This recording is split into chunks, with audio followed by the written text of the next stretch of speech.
This is Realme C55, and in today's video I will show how you can enter the high resolution camera mode on this device.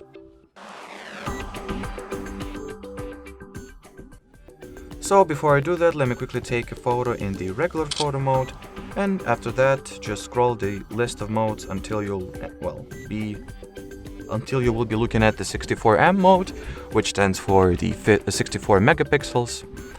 Now let me take a photo in the high or ultra res mode as well. And by the way, a little advice: if you do not find this mode over here, you can just scroll the list of modes to the more section and enable it or enter it from here as well, because sometimes it might be not included into the list of regular modes. Now let's go ahead and compare those pictures. So here is the one that I took using the regular picture mode. So the resolution and its details, the dimensions, resolutions, and resolution is as follows, as well as the file size.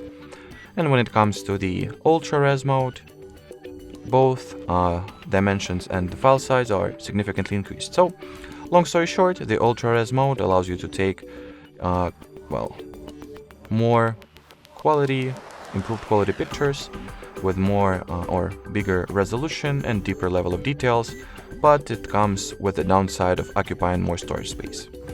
Alrighty, so that'll be it. Thanks for watching, and bye bye.